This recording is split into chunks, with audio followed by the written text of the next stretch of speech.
इतना नियम, स्कंद षष्ठी का इतना क्रम शिव महापुराण के अंतर्गत आता है। आप सभी बड़े धनभागी हैं, बड़े किस्मत वाले हैं और बड़े भाग्यशाली हैं। शिव जी की बड़ी कृपा आप सभी पर है, जो भगवान देवाधिदेव महादेव भगवान शिव आप पर करुणा करें हैं, कृपा करें हैं, दया करें हैं। और जो ये बोलबम सेवा कल्याण समिति कथा करा रही है, वो स्कंद षष्ठी के दिन आज प्रारंभ हो रही है। उसके लिए मैं श्री दया सिंह जी आपको बहुत बहुत धन्यवाद देता हूँ। जो इस पवित्र कथा का लाभ आप सभी को आपके माध्यम से प्राप्त हो रहा है। बोलबम का नारा है, दोनों हाथ उठाकर बोलबम का नारा है, सारी समस्या का हल। प्रेशर नहीं आ रहा है, प्रेशर देखिए। भगवान शिव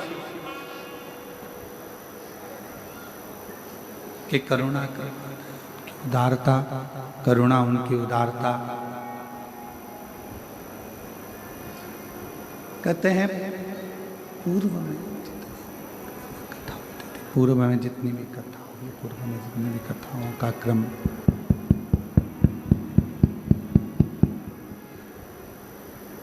पूर्व में जितनी भी कथा हुई हैं, जितनी भी पूर्व में कथा का क्रम रहा है,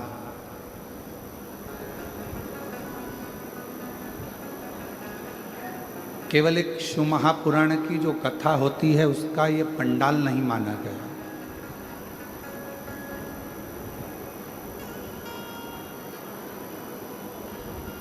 जहाँ पर भी भगवान शंकर की कथा होती है, शिव महापुराण की कथा होती है, उसको पंडाल नहीं कहते, उसको पंडाल नहीं कहते, उसको पंडाल नहीं बोलते हैं, उसको पंडाल नहीं कहा जाता। शिव महापुराण की जो कथा होती है, जो भी स्थान होता है, उसको भगवान शिव का कैलाश धाम माना गया है, जहाँ बैठकर शिव भक्त शिव महापुराण की कथा को श्रवण करते हैं।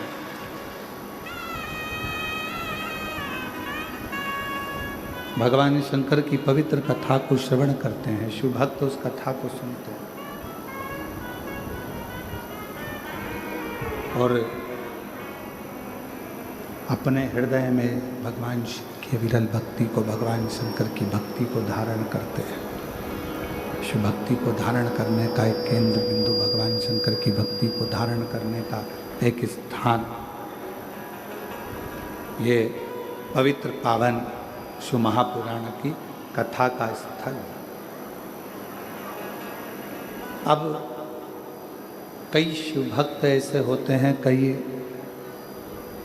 संसार में जन्म लेने वाले मनुष्य ऐसे होते हैं कि कैलाश धाम तक नहीं जा पाते, नहीं पहुंच पाते। पर मेरे शंकर भगवान ने, भगवान शिव ने अपनी वाणी में स्वयं तुमरुका जी से कहा है,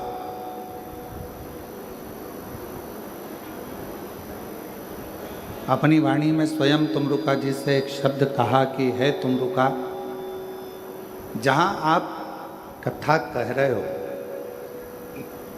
जहाँ मैं इस कथा को ईसर गोरा बनकर श्रवण कर रहा हूँ,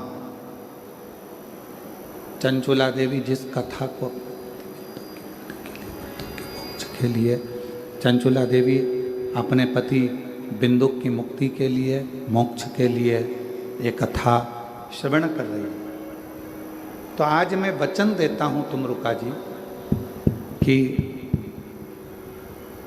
जिस स्थान पर ये पवित्र शिव महापुराण की कथा जहाँ पर भी होगी वो भूमि साधारण नहीं कहलाएगी। शिव जी कहते हैं वो मेरा कैलाश 7 दिन तक वहीं पर विराजमान रहेगा और भगवान शिव की अविरल कथा का रसपान करेगा। 7 दिवसीय शिव पुराण की कथा संपूर्ण विश्व के कल्याण के लिए, संपूर्ण जगत के कल्याण के लिए, संपूर्ण जगत के उद्धार के लिए ये कथा श्रावण के महीने में प्रारंभ हुई। अब जैसे श्रीमद् भागवत जी श्रवण करने का एक नियम होता है कि एक स्थान पर बैठकर बड़े आनंद के साथ कथा का रस तत्व ग्रहण किया जाए।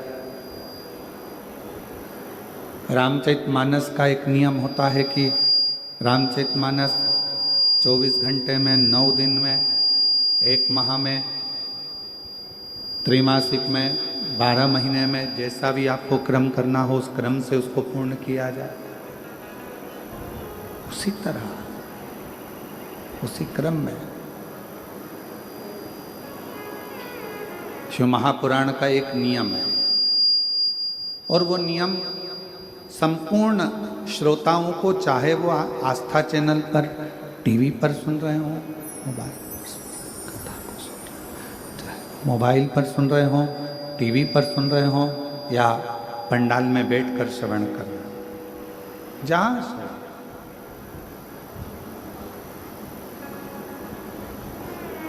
कथा के श्रोताओं का एक नियम होना चाहिए और वो नियम यहाँ बताया गया है कि कथा को सुनने वाला, कथा को श्रवण करने वाला, कथा को सहजने वाला, कथा को श्रवण करने वाला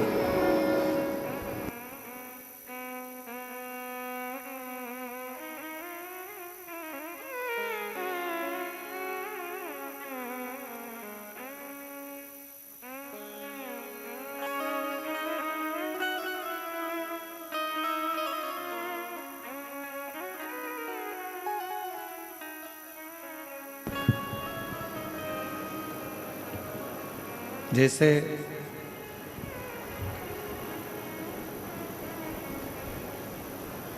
श्रीमद् भागवत का एक नियम होता है, जैसे रामचरितमानस का एक नियम होता है,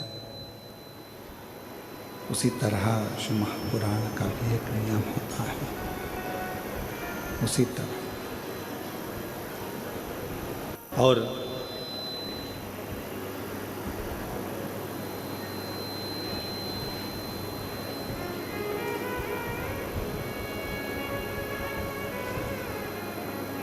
हमारे बीच में माननीय विधानसभा जी अध्यक्ष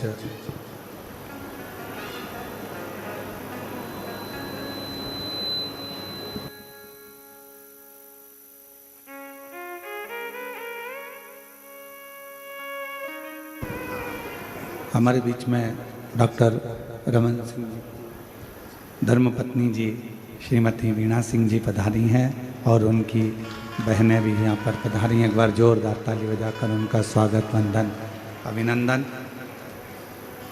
शिव कृपा है, आप भगवान शंकर की परम भक्त भी हैं और जब आपके निवास पर राजनांदगांव पर जाना हुआ था उस समय पर शिव भक्ति के किस्से बाबा की कृपा से बहुत श्रवण करने को मिले। एक बार जोरदार ताली बजाकर उनका स्वागत, वंदन, अभिनंदन। शिव तत्व कह रहा है, भगवान शंकर का चरित्र कह रहा है। और तेरी कृपा बिना ना हिले एक भी अणु, लेते हैं श्वास तेरी कृपा से तनो तनो। बखान क्या करूं मैं राखों के ढेर का, चपटी भभूत में खजाना कुबेर का। हे गंगाधार मुक्ति द्वार ओंकार तू, भोले ओंकार तू। आयो शरण तिहारी शंभु तार तार तू। ये शिव की उदारता है।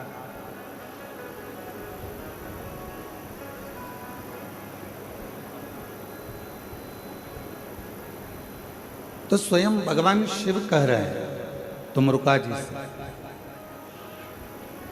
कि है तुमरुका मृत्युलोक में, भूमंडल पर, संसार सागर में, मृत्युलोक में, भूमंडल पर, संसार सागर में कहीं पर भी जहां पर शिव महापुराण की कथा होगी वो भूमि कोई साधारण नहीं होगी। जितने दिन शिव महापुराण की कथा चलेगी उतने दिन कैलाश वहीं पर विराजमान रहेगा और उस कैलाश पर बैठकर लोग कथा सुनेंगे। अब कथा का नियम श्रीमद् भागवत जी का नियम अलग है, श्रीमद् भागवत जी का नियम अलग है, श्री रामचरितमानस का नियम अलग है, विष्णु पुराण जी का नियम अलग है। सारी पुराणों को सुनने का नियम अलग अलग है।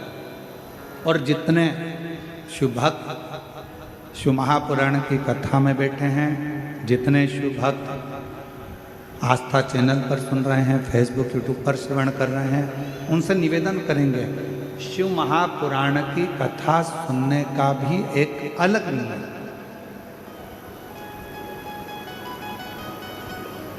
शिव महापुराण की कथा सुनने का नियम कौन सा है? तो कहा शिव पुराण का एक सबसे बड़ा नियम है, आप अपने घर से शिव महापुराण की कथा को श्रवण करने के लिए जाओ या अपने घर में बैठकर टीवी के सामने या मोबाइल पर भी शिव महापुराण की कथा को श्रवण करो। उस समय पर तुम्हें ये पूर्ण विश्वास होना चाहिए कि कथा मैं नहीं, मेरा महादेव श्रवण कर रहा है और मेरे दुखड़े को हर रहा है। ये विश्वास, ये विश्वास, भरोसा, ये श्रद्धा, ये दृढ़ता आपके और हमारे जीवन में आनंदता दे। और फिर निवेदन है, अपना समय बिल्कुल बर्बाद मत करो। आपके मन में अगर शिव जी के प्रति विश्वास है, आपके मन में भगवान शंकर जी के प्रति भरोसा है, दृढ़ता है, विश्वास है, तो शिव महापुराण की कथा के पंडाल में जाकर बैठो। कहाँ तुम्हें जगह मिल जाए वहां जाकर बैठो।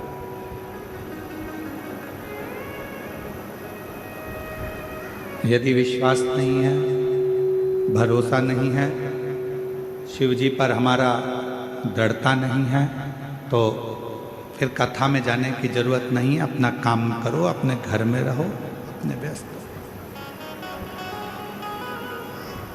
ये कथा, क्योंकि रामचरितमानस में तुलसीदास बाबा ने अपने शब्दों में कहा है शंकर विश्वास रूपिणो। ये कथा ही विश्वास है और विश्वास को ही शिव कहा गया।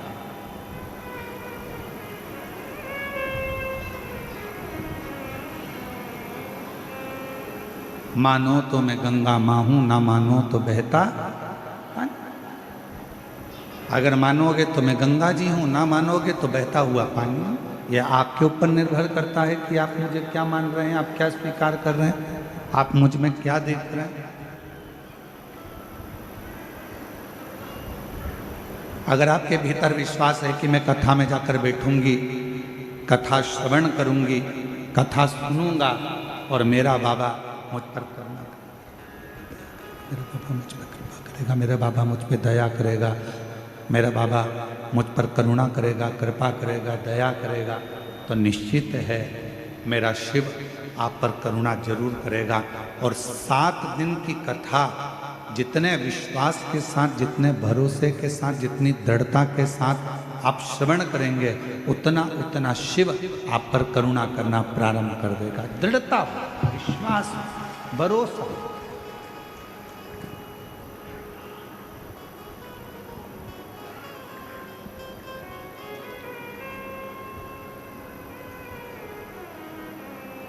आपका घर बड़ा है, छोटा है, वो मायना नहीं रखता।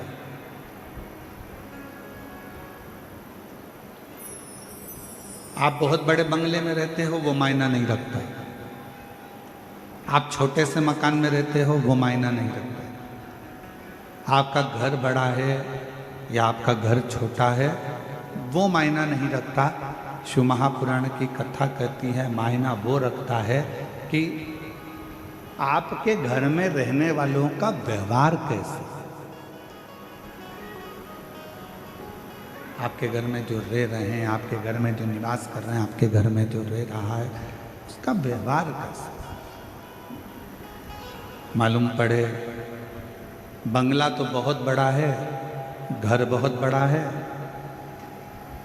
और व्यवहार जो घर में रह रहे हैं 4 लोग 5 लोग 10 लोग घर के रहने वाले हैं उनका व्यवहार ही अच्छा नहीं है तो घर का बंगला किस काम का।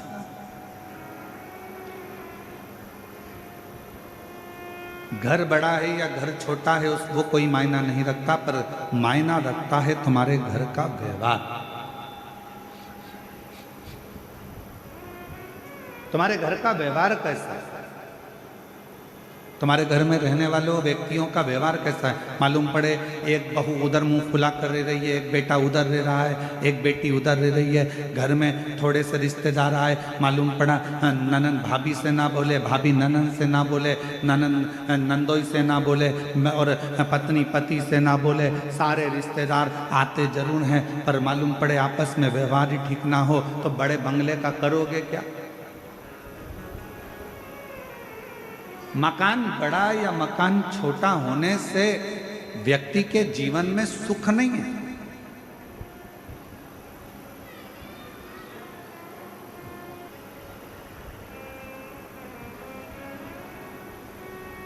धन का बिस्तर मिल जाए पर नींद को तरसे नैन और कांटों पर भी सोकर आए किसी के मन को चैन। कोई कारण होगा, मालूम पड़े डनलप का गद्दा लगा है, एसी लगा है, खूब जोरदार मलमल की रजाई भी है, तकिया भी बिल्कुल एकदम कोमल है और बड़े आराम से कमरा भी बिल्कुल क्लीन साफ एकदम बढ़िया है और मालूम पड़े धन का बिस्तर मिल जाए पर नींद को तरसे ने। घर बड़ा है, बंगला बड़ा है, गाड़ी बड़ी है, कमरा बड़ा है, पलंग बड़ा है, गादी बड़ी है, तकिया बड़ा है, सारे सुख अपने आप उस कमरे के अंदर। ऐसा कोई सुख नहीं है जो तुम्हारे सोने के कमरे में नहीं है और फिर भी तुमको रात को सोते समय एक ना एक गोली खाकर सोना पड़ रहा है। कभी घुटना दुख रहा, कभी कमर दुख रही, कभी कंधा दुख रहा, कभी सिर दुख रहा, कभी कोनी दुख रही, कभी पंजा दुख रहा। 24 घंटे में रात्रि के समय पर यदि चैन की नींद नहीं आ रही है तो समझ लेना कि धन तो बढ़ गया पर मन की शांति नहीं बढ़ पाई है। वो मन की शांति को बढ़ाने का एक स्थान ढूंढ, मन की शांति को बढ़ाने का एक केंद्र बिंदु ढूंढ। क्या देती है शिव महापुराण की कथा?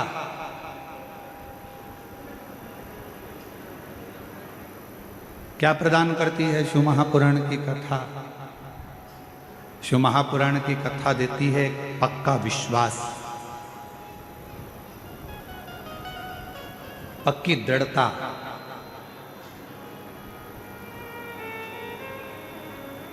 घर अच्छा हो और माहौल अच्छा नहीं हो ना तो उस घर में रहने का मन नहीं करता, और माहौल अगर अच्छा है और घर अच्छा भी नहीं है तो किराए के मकान में भी महल नजर आता है। अगर माहौल अच्छा है,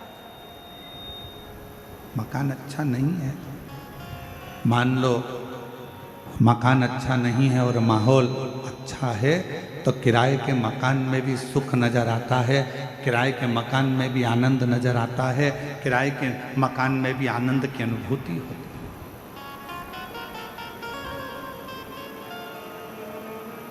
किराए का अब कितनी बड़ी कृपा है जरा देखिएगा भगवान शिव की कथा में। बैकुंठ में भगवान नारायण और लक्ष्मी जी विराजमान और बैकुंठ में भगवान विष्णु और लक्ष्मी जी विराजमान है और दोनों का झगड़ा होता है। और भगवान नारायण और लक्ष्मी का झगड़ा होता है और लक्ष्मी जी भगवान नारायण को श्राप दे देती है, हे नारायण तुम मुझे देखकर घोड़े जैसे हंसे हो, मैं तुम्हें श्राप देती हूं कि तुम्हारा सिर कटे और तुम्हें घोड़े का सिर लगे।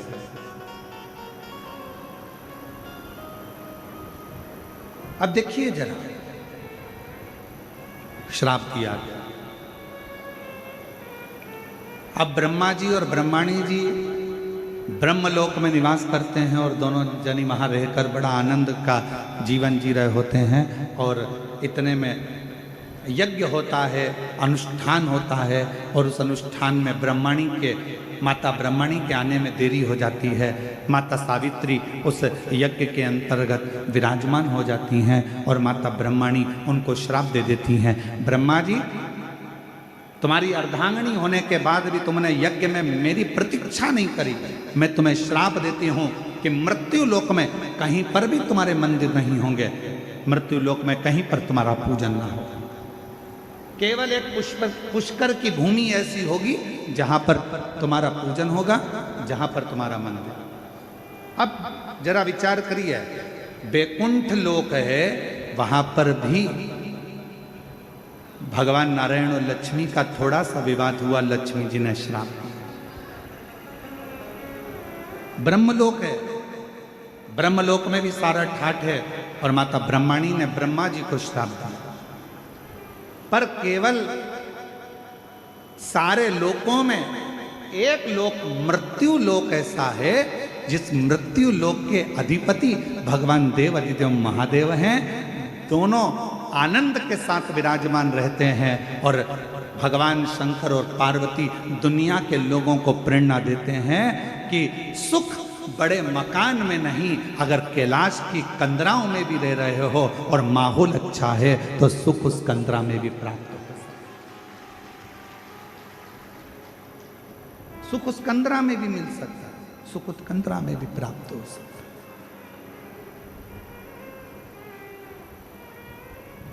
बस अच्छा घर अच्छा है और माहौल अच्छा नहीं है तो घर किसी काम का नहीं है, और अगर माहौल अच्छा है तो फिर आप गुफा में भी रह रहे हो, कंदरा में भी रह रहे हो, तो समझ लो कि सुख है, सुख।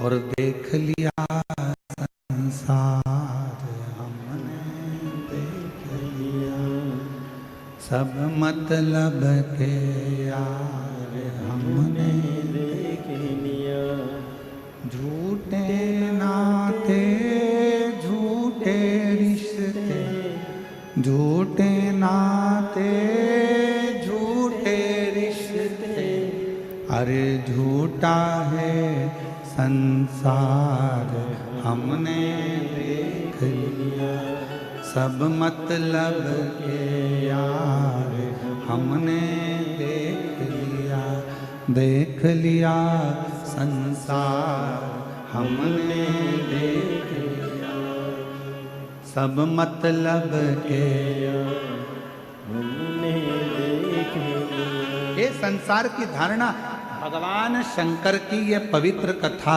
शिव महापुराण की ये पवित्र कथा, श्रावण महीने में जितने भी भक्त इस शिव महापुराण की कथा को श्रवण कर रहे हैं, जयंती स्टेडियम भिलाई छत्तीसगढ़ की इस पवित्र धरा से बोलबम सेवा समिति के नेतृत्व में ये जो कथा चल रही है, इस कथा को आप श्रवण करें और ये विचार करें कि अपने घर का माहौल हमें कैसा रखें।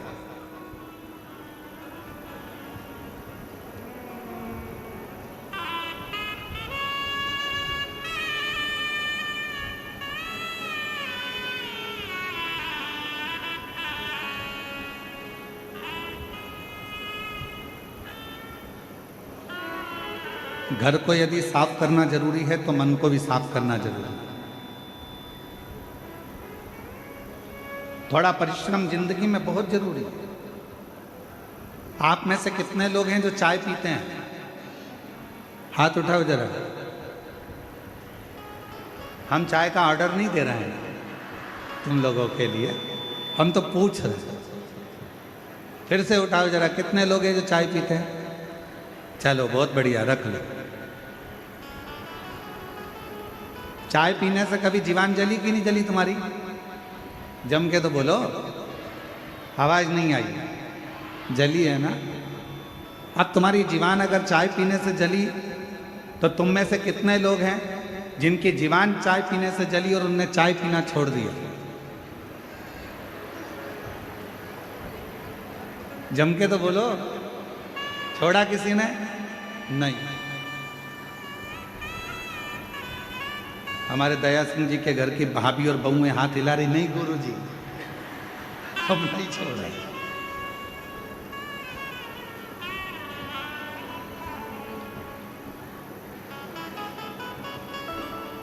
अब जरा विचार करिए, चाय से तुम्हारी जीवान जल गई तो तुमने चाय पीना छोड़ा क्या? नहीं, चाय पीते रहे।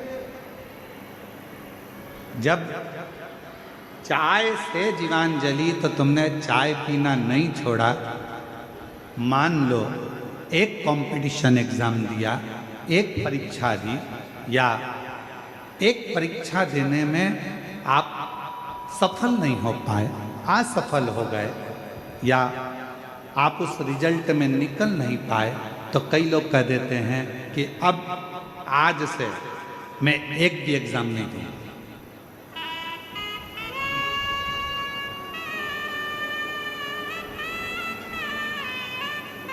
अब मैं कोई परीक्षा नहीं दूंगा। अरे भाई, चाय से जीवान जल जाती है तो लोग चाय पीना नहीं छोड़ते, पीते रहते हैं। अगर एक एग्जाम नहीं निकल पाए, एक परीक्षा नहीं पास कर पाए, तो क्यों टेंशन लेना? चाय पीना नहीं छोड़ी, उसी तरह एग्जाम देना मत छोड़ो। एक ना एक दिन तुमको उस मंजिल तक वो एग्जाम पहुंचाई दे। क्यों हिम्मत हारते हो? क्यों टेंशन लेते हो? अपनी हिम्मत नहीं हारते। और मैंने तेरे ही भरोसे, जिसको आता है वो साथ में गाया करो। मैंने तेरे ही भरोसे हवा बिच उड़ती जावांगी, बाबा डोर हटो छड्डी नामे कटी जावांगी। भोले मैं तेरी पतंग, शंभो मैं तेरी पतंग, हवा बिच उड़ती जावांगी, बाबा डोर हटो छड्डी नामे कटी जावांगी। भोले मैं तेरी पतंग। क्यों हिम्मत हारना? परिश्रम करते जाओ।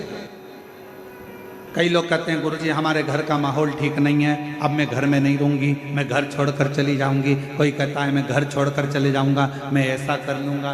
शिव महापुराण की कथा कहती है अपने घर का माहौल ठीक करने की जवाबदारी किसी दूसरे ने नहीं ली है। अपने घर के माहौल को ठीक करने की जवाबदारी आपकी अपनी स्वयं।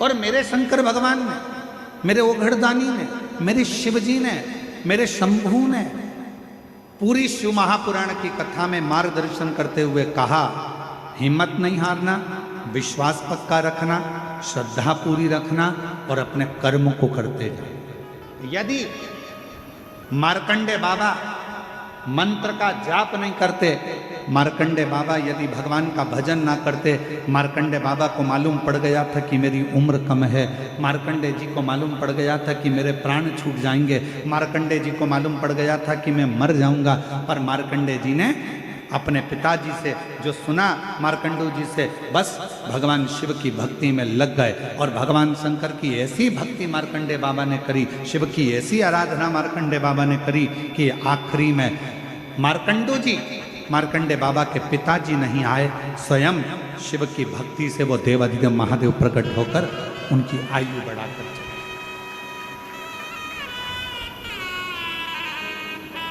स्वयं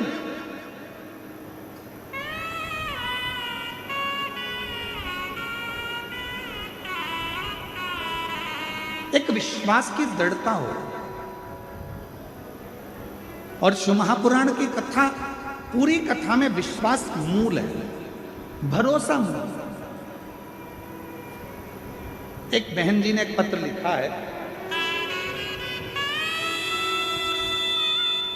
और उन्होंने उस पत्र में तुमरुका जी का नाम लेकर जो सफेद आंकड़े की जड़ का प्रयोग था वो किया है। और पहला पत्र आया है जिसमें हमारे कथा के पंडाल में पहला पत्र है जिसमें उन्होंने तुमरुका जी का फोटो भी लगा कर भेजा। और मैं आस्था चैनल वालों से कहूँगा कि जितने लोग भी एलईडी पर कथा सुन, एलईडी पर दिख रहा है ये कथा, एलईडी पर कथा सुन रहे हैं तो पहले वो सावन के महीने में आज स्कंद षष्ठी है, आप लोग तुमरुका जी का दर्शन करिए, जिसमें तुमरुका जी का नारद जैसा स्वरूप है, घोड़े का मुंह लगा है और हाथ में वीणा है और करताल लेकर वीणा लेकर तुमरुका जी, ये वो तुमरुका जी हैं जिनको शिव जी की अनुपम कृपा है और जिनका नाम लेने से नारी के जीवन का ऐसा कोई रोग नहीं है जो समाप्त नहीं होता हो। यहाँ तक कि शरीर में, गर्भाशय में, चेस्ट में अगर गठान भी पड़ जाती है और तुमरुका जी का नाम लेकर जल चढ़ाकर अगर आचमन किया जाता है तो वो गठान तक गल जाती है। ऐसा तुमरुका जी का वो चित्र। दर्शन हो रहे हैं सबको? एलईडी वालों, जिस जिस पंडाल में दर्शन हो रहे हैं एक बार जोरदार ताली बजाकर साधुता करें। ये वो तुमरुका। अब पत्र, मेरा नाम रामेश्वरी साहू है, पति सूरज साहू है, पता जयंती नगर दुर्ग छत्तीसगढ़ की रहने वाली है। कहीं बैठी हो तो हाथ हिला सकते हैं। बच्चा आया है क्या साथ में? आया है? हाँ, लेकर आ जाइए। एक बार वापिस हाथ हिलाओ। हाँ, आ जाइए। मेरा नाम रामेश्वरी साहू है, पति सूरज साहू है, हम जयंती नगर दुर्ग छत्तीसगढ़ के रहने वाले हैं। मेरी शादी को 15 साल हो गए थे और 15 साल से मेरे यहाँ कोई संतान नहीं थी। गुरुजी, हमने बहुत से डॉक्टरों को दिखाया, पत्र एलईडी पर दिख रहा होगा, आप हमारे साथ में पत्र को पढ़ सकते हो और पत्र पर उंगली चलेगी, आप साथ में पढ़ सकते हो। 15 साल हो गया था शादी को लेकिन कोई संतान नहीं थी। गुरुजी, हमने बहुत से डॉक्टरों को दिखाया, वेदों को भी दिखाया, गोदी भी भरवाई, फिर भी हमें संतान का सुख नहीं मिला। लोग मुझे ताना देते थे कि इसकी कोई संतान नहीं है, यह बांझ है, सब अपशब्द कहते थे। तभी मेरे परिवार में मेरी माँ, पापा और बहन ने कहा, आस्था चैनल पर सीहोर वाले गुरुजी पंडित प्रदीप मिश्रा की कथा आती है, उसे सुन और गुरुजी जो भी उपाय बताएं उसे कर। मैं बहुत परेशान थी गुरुजी, कुछ समय नहीं समझ नहीं आ रहा था। फिर मैंने 2020 से आपकी कथा सुनना प्रारंभ करी और सुनते सुनते विश्वास हो गया कि अब संतान देगा तो मेरा भोलेनाथ ही देगा। मैं ये विश्वास कर कर सफ़ेद आंकड़े की जड़ का उपाय जो आपने बताया, पशुपति नाथ का व्रत जो आपने बताया, पंडाल में बैठकर कथा सुनने का फल जो आपने बताया, हम दोनों पति पत्नी ने सफ़ेद आंकड़े की जड़ का उपयोग किया, पशुपति व्रत किया और एक बार नहीं, 2 बार, 3 बार, ऐसा मैंने 4 बार किया। आप कहते हो ना हिम्मत मत हारना, बाबा ने ऐसी कृपा करी गुरुदेव, डॉक्टर के हिसाब से मैं माँ नहीं बन सकती थी, पर बाबा की कृपा से 2024 में मेरे घर में बाबा की कृपा से संतान ने जन्म लिया 15 साल के बाद। 15 वर्ष। एक लाइन अच्छी लिखी है, आप और हम गुनगुना लो। अरे लुटा दिया भंडार काशी वाले ने, दिया माला माल काशी वाले ने, लुटा दिया भंडार काशी वाले ने, कर दिया माला माल काशी वाले ने, लुटा दिया भंडार काशी वाले ने, लुटा दिया भंडार काशी वाले ने, लुटा दिया भंडार काशी वाले ने, कर दिया माला माल काशी वाले ने, लुटा दिया भंडार काशी वाले ने, कर दिया माला माल काशी वाले ने। जो जैसी भावना लाया वो वैसा ही फल पाया, जो जैसी भावना लाया वो वैसा ही फल पाया, नहीं खाली उसे लौटाया वो मन ही मन हरसाया, नहीं खाली उसे लौटाया वो मन ही मन हरसाया, और कर दिया। आप भी बोलो साथ में, श्रावण का महीना चल रहा है, बड़े प्रेम से। कर दिया माला माल काशी वाले ने, लुटा दिया भंडार काशी वाले ने। इस पत्र में उन्होंने एक लाइन लिखी है, बड़ी अच्छी लाइन, देखिए।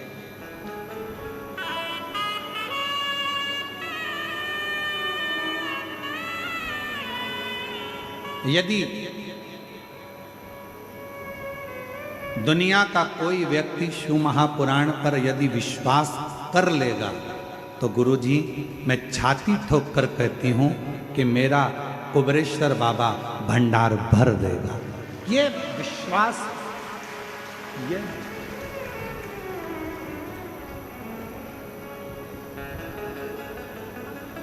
और जितनी मेरी जीजियां बैठी हैं, जितने मेरे जीजा बैठे हैं, जितनी मेरी बेटियां बेटाएं, मेरी माताएं जितनी बैठी हैं, मैं आपको निवेदन करूं, जितने विश्वास से आप शिव महापुराण की कथा को श्रवण करेंगे, और ये विश्वास ही तो है जो 5 पंडाल लगे होने के बाद भी भक्तों का सैलाब पंडालों के बाहर खड़ा हुआ है, ये आपका विश्वास और आपकी दृढ़ता और आपका भरोसा है।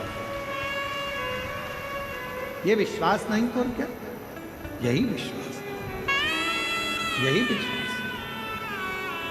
और जो जैसी भावना लाया वो वैसा ही फल पाया, नहीं खाली उसे लौटाया वो मन ही मन हरसाया, कर दिया उसे निहाल काशी वाले ने, लुटा दिया भंडार काटा दिया भंडार काशी वाले ने, कर दिया माला माल काशी वाले, लुटा दिया भंडार काशी वाले ने, लुटा दिया भंडार काशी वाले ने, कर दिया माला माल काशी वाले ने। भंडार काशी वाले ने कर दिया माला माल काशी वाले ने। एक विश्वास यदि है तो शिव आपके करीब है।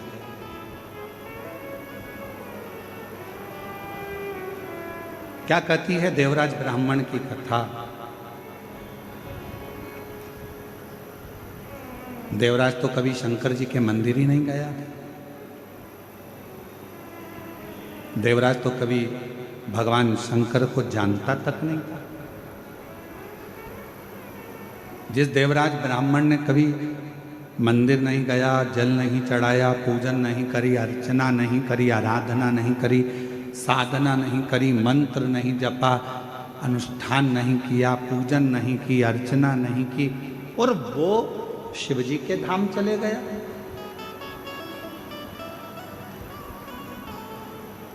वो भगवान शंकर के धाम चले गया। ए मेरी छत्तीसगढ़ की जीजियों और मेरे छत्तीसगढ़ के जीजाओं, बेटियों, बेटाओं, मेरी माताओं, आपसे निवेदन करूं, एक बार एकांत में बैठना और एकांत में बैठकर कभी इस बात पर विचार करना कि देवराज ने आखिर पुण्य कौन सा करा था।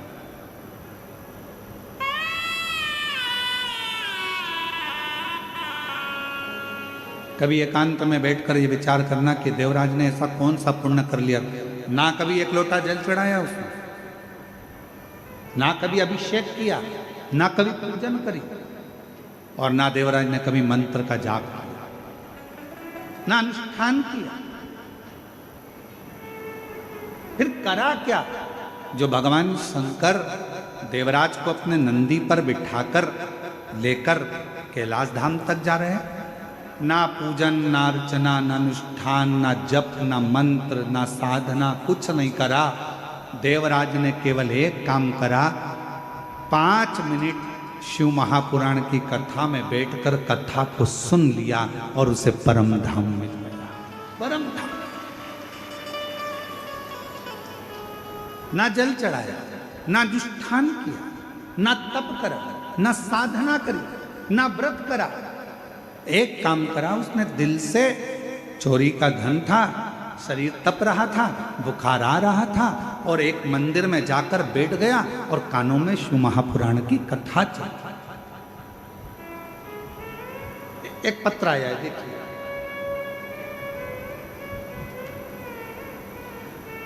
मेरा नाम योगिता शर्मा है, मैं राजिम की निवासी हूँ, जिला गरियाबाद से आई हूँ। कहीं बैठी हों तो हाथ हिला सकती हैं, अगर कहीं बैठी हों तो हाथ हिला सकती हैं। मेरा नाम योगिता शर्मा है, मैं राजिम की निवासी हूँ, जिला गरियाबाद से आई हूँ। और अगर कहीं बैठी हों तो हाथ हिला दें, और अगर बैठी हों आप ही हैं ऐसा हाथ हिला दें। वापिस हिलाओ। आइए, एक बेलपत्र लेकर जाइए, आ जाइए। गुरुजी, मैं पशुपतिनाथ के व्रत की महिमा, एक लोटा जल व मंदिर की साफ सफाई का कितना बखान करूं। का एग्जाम मेरा बेटा निकाल नहीं पाया। दूसरी बार फिर से उसने यूपीएससी की परीक्षा दी, इंटरव्यू दिया, सिलेक्शन नहीं हुआ। एक बार फिर शॉर्ट लिस्ट में उसका नाम आया। हमें लगा कुछ महीने में उसका सर्विस ऑर्डर आ जाएगा, पर कुछ नहीं हुआ। फिर से मेरे बेटे ने तैयारी करी। मैंने अपने बेटे से कहा, बेटा, वो सियोर वाला महाराज कहता है कि अगर मेहनत पूरी करी जाए, परिश्रम पूरा करा जाए, रात दिन एक करा जाए, और आखिरी में एक बेलपत्री पर शहद लगाकर शिवजी को चढ़ाकर एग्जाम दिया जाए, तो बाबा सुनता जरूर। मेरा बेटा बोला, माँ, एक बार अपन रुद्राक्ष महोत्सव में सीहोर चलते हैं। मेरा बेटा मुझे 2022 में सीहोर ले गया। मेरे बेटे ने कंकर शंकर की पूजा करी। गुरुजी, 29 अप्रैल 2022 को राजिम से रतलाम की 7वें दिन की कथा सुनने हम पंडाल में चले गए, क्योंकि हमने सुना है कि पंडाल में बैठकर जो मांगा जाता है वो बाबा देता है। गुरुदेव, हम पंडाल में रतलाम मध्य प्रदेश पहुंच गए, वहाँ कथा सुनी और बाबा की ऐसी कृपा हुई। गुरुदेव, पंडाल की कथा 7 दिन की पूरी कर कर निकले, और बाबा की कृपा से उसका यूपीएससी का एक रिजल्ट आना रह गया था, जो रुक गया था, उसका रिजल्ट आ गया। और आज मेरा बेटा सेंट्रल गवर्नमेंट सर्विस का ऑर्डर आ गया, और मेरा बेटा आज सेंट्रल गवर्नमेंट की सर्विस कर रहा है। गुरुदेव, मेरा बेटा राजिम क्षेत्र का सेंट्रल गवर्नमेंट की जॉब का पहला लड़का है जिसने सेंट्रल गवर्नमेंट की बड़ी नौकरी उसको प्राप्त हुई, यूपीएससी की परीक्षा फाइनल कर कर। आज मैं बाबा को यहाँ धन्यवाद देने के लिए आई हूँ कि कुबेरेश्वर बाबा की ऐसी कृपा है गुरुदेव कि अगर पंडाल में कथा सुनते सुनते जो मन में आता है, कुबेर भंडारी उसको पूरा जरूर करता है। मैं शिव को नमन करने आ जाओ। जो जैसी ना लाया वो ऐसा ही फल पाया, नहीं खाली उसे लौटाया वो मन ही मन हर्षाया, कर दिया उसे निहाल काशी वाले ने, कर दिया महला एक बार जोरदार ताली बजाना। काशी वाले। और तेरी कृपा का कब किस पर हो जाए, जरा से हम पर कर दो, जरा से हम पर कर दो। उसकी कृपा ऐसी, उसकी करुणा ऐसी। कितना विश्वास लेकर आप कथा सुन रहे हैं ये आपके ऊपर निर्भर करता है। कितनी दृढ़ता धारण कर कर आप कथा सुन रहे हैं ये आपके ऊपर निर्भर करता है। आप शिव महापुराण पर कितना भरोसा करते हैं ये आपके ऊपर निर्भर करता है।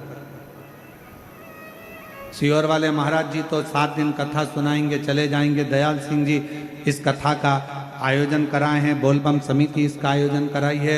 समिति आयोजन कराकर अपना आनंद पाती है, जनमानस को श्रवण कराती है कथा। अब ये आपके ऊपर निर्भर करता है कि आप अपने घर से जब चले हो, घर के लोगों ने पूछा कहाँ जा रही हो, आपने कहा शिव महापुराण की कथा भिलाई में हो रही है, हम बाहर नहीं जा सकते, हम बहुत दूर नहीं जा सकते, अपने भिलाई में हो रही है, जयंती स्टेडियम में हो रही है। लोग कहेंगे पानी गिर रहा है, कीचड़ हो रहा है, कहाँ बैठोगी? मेरा छाता है ना, मेरा छाता है ना, मेरी पन्नी है पॉलीथीन, बैठूंगी, कथा सुनूंगी, दिल से सुनूंगी। पंडाल में जगह नहीं मिलेगा, बाहर बैठकर सुनूंगी, पर कथा को श्रवण कर कर अपनी नगरी में, अपने छत्तीसगढ़ में, अपनी भिलाई में, अपने जयंती स्टेडियम में हो रहा है। दुनिया के लोग बाहर बाहर सुनने जाते हैं, कम से कम मेरे लिए मेरा बाबा यहाँ तक आया है, मुझे जाना है, कथा श्रवण करना, मुझे कथा।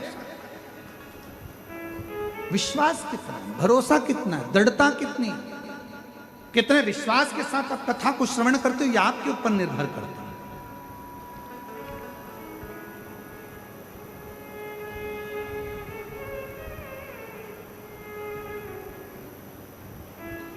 अरे बारिश हो रही है, कहां जा रही है? बारिश का काम है बरसना, और हमारा काम है कथा को श्रवण करना। ये हमारा कार्य, हम सुन।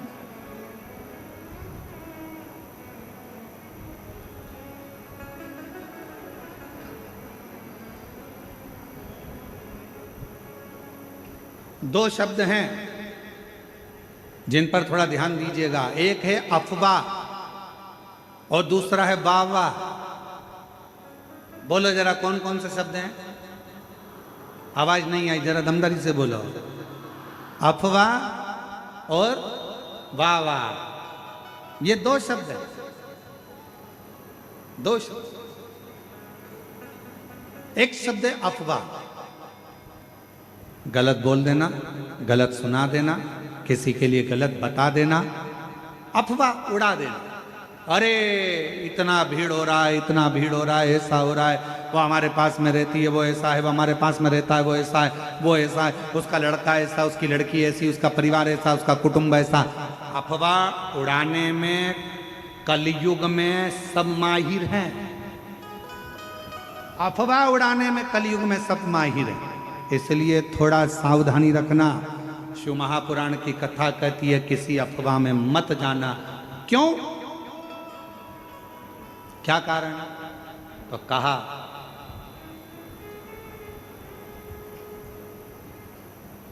अफवाह और वाह ये दो शब्द व्यक्ति को बर्बाद कर देते।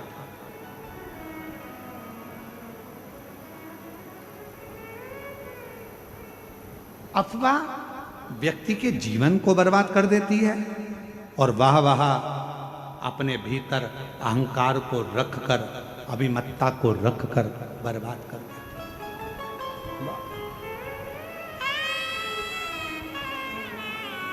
इसलिए थोड़ा सावधान। एक कितना सुंदर प्रसंग है। एक गांव में एक बुजुर्ग व्यक्ति रहता था, बड़ा बड़ा प्रतिष्ठित था, बड़ा प्रतिष्ठित।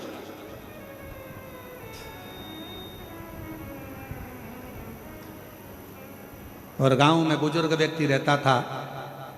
उन्हीं के घर के 4 घर छोड़कर एक बड़ा नौजवान लड़का, बड़ा सुंदर, बड़ा स्मार्ट, बड़ा विद्वान, बड़ा ज्ञानवान एक लड़का रहता था। बहुत विद्वान था, पढ़ा लिखा था और अच्छा स्मार्ट था, हैंडसम था और सब बढ़िया अच्छा था। अब बुजुर्ग व्यक्ति के मन में आया कि बताओ, लोग इसी को ज़्यादा सम्मान देते हैं, इसी को आदर देते हैं, इसी का सत्कार करते हैं, इसी को पूछते हैं। तो इसने धीरे धीरे कर कर गाँव के लोगों का कान भरना प्रारंभ कर दिया कि ये जो लड़का है ये चोर है। इसने उस कॉलोनी में चोरी करी थी, उस मोहल्ले में चोरी करी थी। धीरे धीरे अफवाह उड़ाना प्रारंभ करा और अफवाह ऐसी उड़ाई कि पूरे गांव में, पूरे नगर में बात हो गई कि ये लड़का चोर है। सब दूर खबर हो गई, ये चोर है, इसने चोरी करी। अब बात चलते चलते एक दिन नगर के गांव में चोरी हो गई और चोरी का इल्जाम गांव के लोगों ने किस पे लगाया? उसी लड़के पर लगाया जो चोर नहीं था, पर ईर्ष्या से उसको चोर बना दिया गया और चोरी का इल्जाम लगा दिया। चोरी का इल्जाम जैसे ही लगा, चोरी का इल्जाम लगते से उस लड़के को पकड़ा गया, थाने में लेकर गए, बंद किया। बंद करने के बाद जब निर्णय लिया गया, सारे सबूत देखे गए, तो मालूम पड़ा कि इस लड़के ने तो चोरी ही नहीं की। चोरी सूचना पाई कि इस पर चोरी का इल्जाम लगाया किसने, तो कहा कि एक गांव का व्यक्ति है और उस गांव के व्यक्ति ने इस पर चोरी का इल्जाम लगाया। उस गांव के बुजुर्ग व्यक्ति को बुलाया और पूछा गया, तुमने इस नवयुवक लड़के की जिंदगी खराब कर दी, तुमने इस नवयुवक युवान लड़के का जीवन बर्बाद कर दिया और तुमने इस पर चोरी का इल्जाम लगा दिया। वो बुजुर्ग व्यक्ति आंखों से आंसू भरकर रोने लगा। मैंने तो हंसी हंसी में टिप्पणी करी थी छोटी सी, मैंने तो हंसी हंसी में बस ऐसे ही बोल दिया था, मैंने तो हंसी हंसी में बस ऐसे ही नाम ले दिया था। इतने में सरपंच को गुस्सा आ गया और सरपंच ने कहा इसका निर्णय कल लिया जाएगा। एक काम करना, तुमने हंसी हंसी में जो काम किया है, जो तुमने बोला है, इस लड़के के लिए जो तुमने इस लड़के के लिए बोला है, एक कागज में लिखो, उस कागज को फाड़ो, फेंक दो और कल आते आते उस कागज के टुकड़ों को वापस लेकर आना। निर्णय कल दिया जाए। बुजुर्ग व्यक्ति ने वही बात लिखी, फाड़ी, फेंकी, वापिस आया। कागज का एक टुकड़ा, 2 टुकड़ा उसको मिला, बाकी का कोई टुकड़ा उसको नहीं, कोई टुकड़ा नहीं। सरपंच ने कहा बाकी के कागज के टुकड़े कहाँ हैं? तो कहा वो तो हवा में उड़ गए, मैं सब लेकर नहीं आ पाया।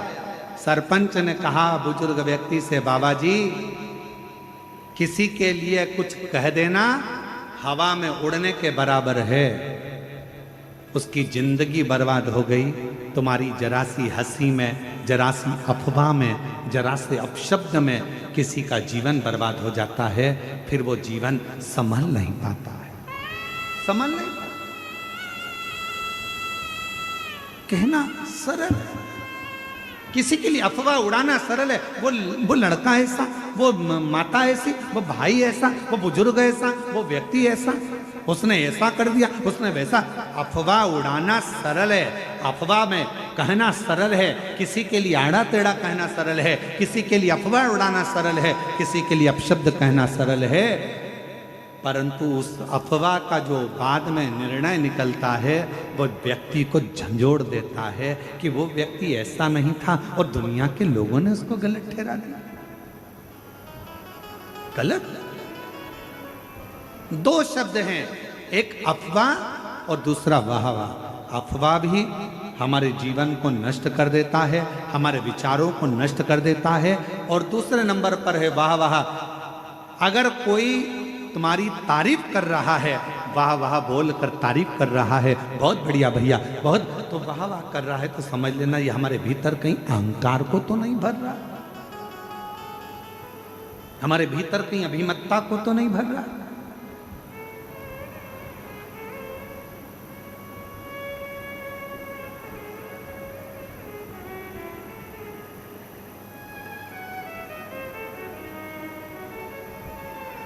थोड़ा बची, थोड़ा अफवाह से भी बचना, थोड़ा वाहवाह से भी बचना, दोनों से आप जितना बचकर रहोगे उतना अपनी जिंदगी को सुखमय जियोगे। देवराज नामक का ब्राह्मण, वो देवराज नाम के ब्राह्मण के भीतर उसने ना कभी दान करा, ना कभी पुण्य करा, ना सत्कर्म करा, ना कभी मंत्र जाप करा, ना कभी स्मरण करा, ना कभी अभिषेक करा, ना कभी पूजन करी, ना कभी आराधना करी। बस उसने एक काम करा, मरने से पहले उस देवराज नाम के ब्राह्मण चोरी का धन लेकर गया था, शंकर के शिवालय में पहुंच गया और शिवालय में जाकर उसने 2 मिनट, 5 मिनट, 1 मिनट, 1.5 मिनट की शिव महापुराण की कथा को श्रवण कर सुन।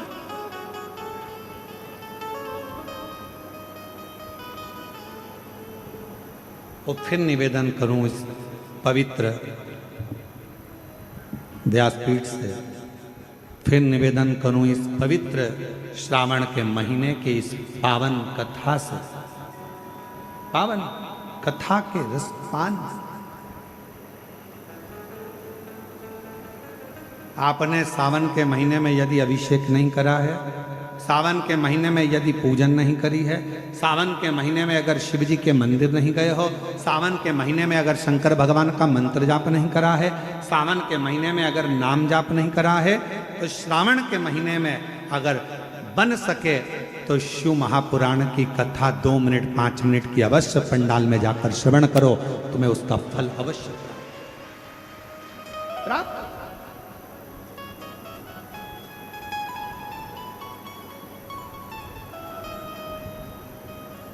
और महादेव नमन चरणों में स्वीकार कीजिए, सबका किया है मेरा भी उद्धार कीजिए, उद्धार कीजिए। हे त्रिपुंडधारी, हे त्रिशूलधारी, हे त्रिपुंडधारी, हे त्रिशूलधारी। चरणों में तेरे बाबा जी पावन है चारों धाम, चरणों में तेरे बाबा जी पावन है चारों धाम। तेरी देव करते वंदना पूजे सीताराम, तेरी देव करते वंदना पूजे सीताराम। हो जाए पूरी कामना, हो जाए पूरी कामना। उपकार कीजिए, सबका किया है मेरा भी उद्धार कीजिए, उद्धार कीजिए। हे त्रिपुंडधारी, हे त्रिशूलधारी, हे त्रिपुंडधारी, हे त्रिशूलधारी, हे त्रिपुंडधारी, हे त्रिशूलधारी। महाराज, दुनिया में ऐसा कोई अक्षर नहीं जिसमें छुपा हुआ कोई मंत्र नहीं।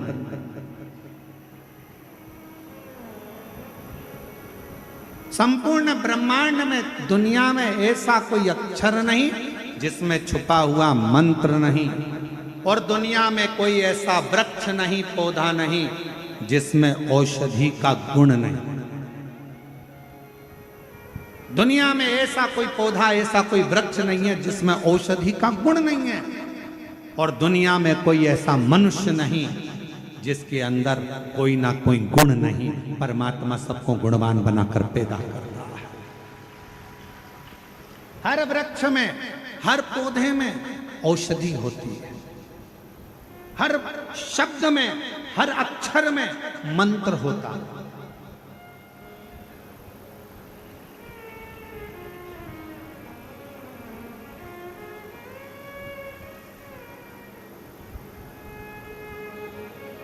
कथा पर ध्यान दीजिएगा।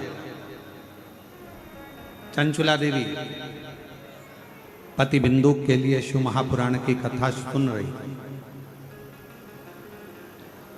दिवस निकलते गए और दिवस निकलते निकलते चंचुला देवी के मन में एक प्रश्न खड़ा हुआ।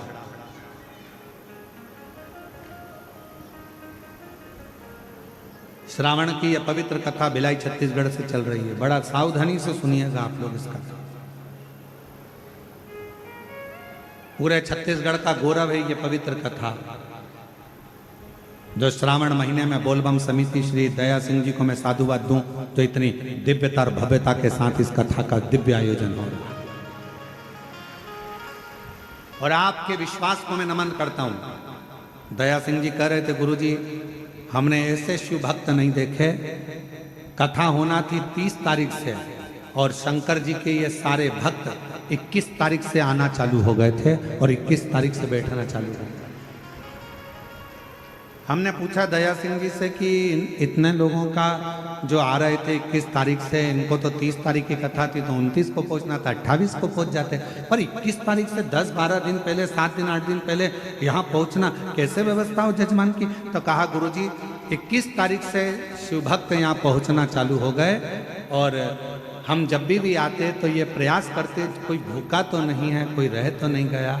और मैं दया सिंह जी आपको इसके लिए साधुवाद देता हूँ, आपकी पूरी बोलबम समिति को साधुवाद देता हूँ कि सबके चेहरे पर रौनक। हम जितने हमको आशीष जी जो दिखा रहे थे, बता रहे थे, उसमें हम देख रहे थे कई बुजुर्ग माताएं, कई बूढ़ी माँ 21 तारीख से 22 तारीख से यहाँ पर आई। और पूछा गया उनसे, यूट्यूबरों ने पूछा कि आप यहाँ 22 तारीख को आ गई हो, 21 तारीख को आ गई हो, आपको यहाँ कैसा लग रहा है? तो कहा अच्छा, तो कहा भोजन, तो कहा भोलेनाथ जी है। फिर इतनी देर में कहा कि वो दया सिंह जी आते, पूछते और प्रसाद का एक डब्बा देकर चले जाते भोजन का। तो ये विश्वास, ये भरोसा, ये दृढ़ता।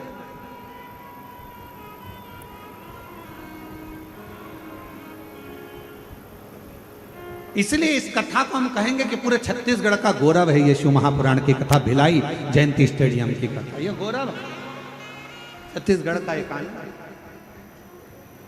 कितना विश्वास, कितना भरोसा। प्रश्न खड़ा हुआ, कथा चलती रही और चलती चलती कथा में कुछ दिन निकले और दिन निकलने के बाद में जैसे ही थोड़े से दिन निकलने के बाद में चंचुला देवी ने पूछा, तुम रुका जी से एक प्रश्न। बहुत सावधानी से इस प्रश्न का उत्तर सुनिएगा जो चंचुला देवी करिए। तुम रुका जी से प्रश्न किया गया, क्या शिव महापुराण का कौन सा श्लोक, कौन सा अक्षर, कौन सा मंत्र मैं जपूं?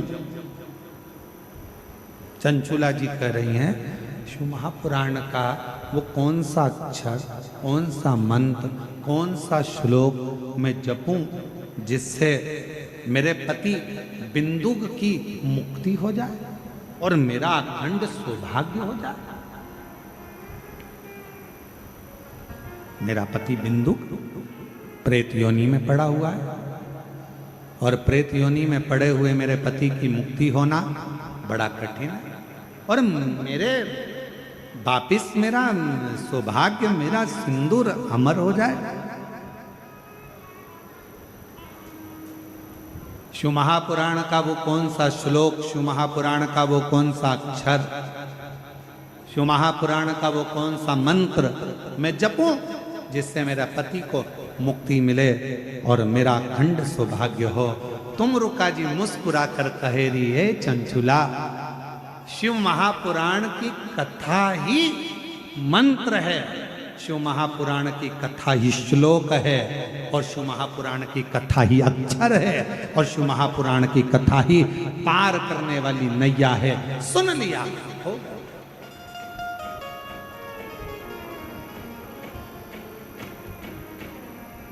कुछ जपे ना जपे, कुछ बोले ना बोले, कोई मंत्र का किया ना किया, कोई अक्षर को जपा ना जपा, किसी मंत्र को जपा ना जपा, किसी अक्षर का नाद किया ना किया।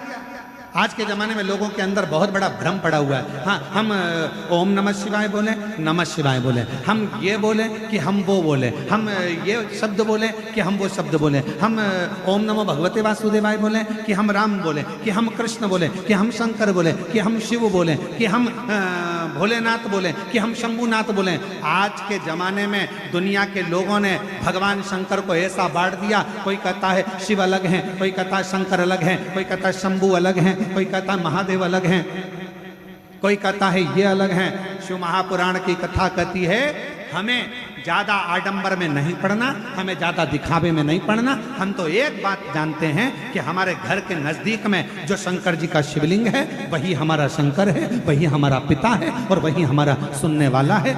एक लोटा जल चढ़ाएंगे, हमारा बाबा सुन लेगा। और कोई तुमसे कहे ये मंत्र मत बोलो, वो मंत्र मत बोलो, ये ओम नमः शिवाय में ओम मत लगाओ, तो नमः शिवाय में ये मत लगाओ, तो श्री शिवाय नमस्तुभ्यम, तो ओम नमः भगवत, तुम कोई चक्कर में मत पड़ो। तुम्हारा दिल करे तो राम बोलो, तुम्हारा दिल करे तो कृष्ण बोलो, और तुम्हारा दिल करे तो शिव बोलो, और तुम्हारा दिल करे तो नमः शिवाय बोलो, तुम्हारा दिल करे तो ओम नमः शिवाय बोलो, और तुम्हारा दिल करे तो श्री शिवाय नमस्तुभ्यम बोलो, और तुम्हारा दिल करे तो ओम नमो भगवते वासुदेवाय बोलो। तुम्हारा दिल करना चाहिए, क्योंकि दिल तुम्हारा है, मन तुम्हारा है, और महादेव तुम्हारा है। दिखावे से वो प्रसन्न नहीं, आडंबर से नहीं प्रसन्न।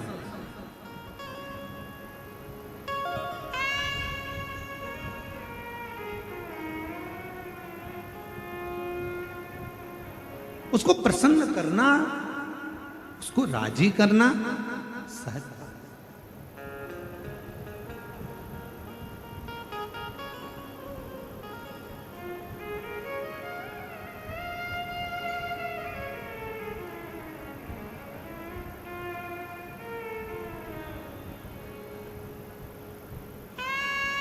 बस उसके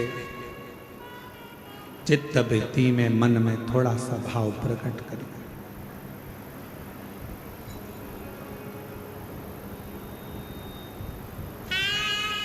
कई लोग रो रो कर खुद मरना पसंद करते हैं।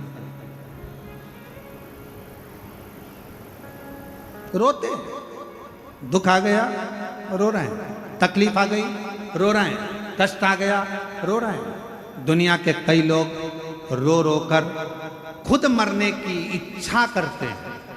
शिव महापुराण की कथा कहती है रो रो कर मरने से अच्छा है हंस हंस कर, प्रसन्न रहकर, खुश रहकर अपने गम को, दुख को मार दो, और तुम्हारी प्रसन्नता देखकर दुनिया के लोग वैसे ही मर जाएंगे। तुम अपने आप प्रसन्न रहना तो चालू करो। जितना रोगे उतने दुनिया के लोग हंसेंगे। अच्छा है, खूब रोती है, मंदिर जाती थी, कथा में जाती थी, ऐसा करती थी, वैसा करती थी, ले अब रो। दुनिया के लोग तुम्हें रोता हुआ देखना चाहते हैं।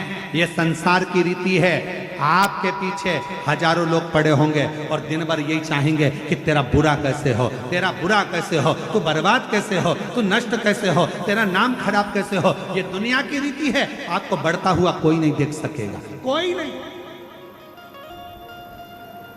एक कुएं के अंदर इतने सारे मेंढक थे, इतने सारे मेंढक थे। मेंढक उछलते फिर गिर जाते, फिर उछलते, फिर गिर जाते, फिर उछलते, फिर गिर जाते। सारे मेंढकों ने प्रयास किया उछल उछल कर आगे बढ़ने का।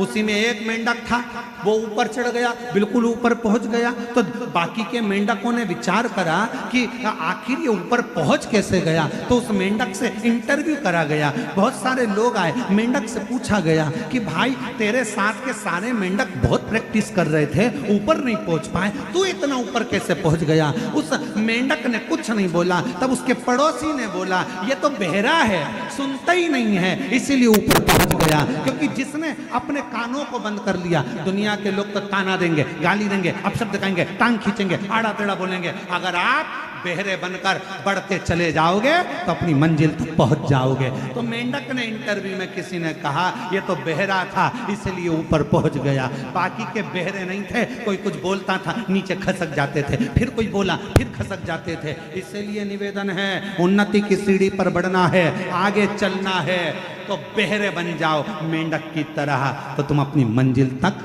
किसी की ना सुनते हुए आगे बढ़ते चले जाओगे और तुम्हें तुम्हारी मंजिल प्राप्त होगी।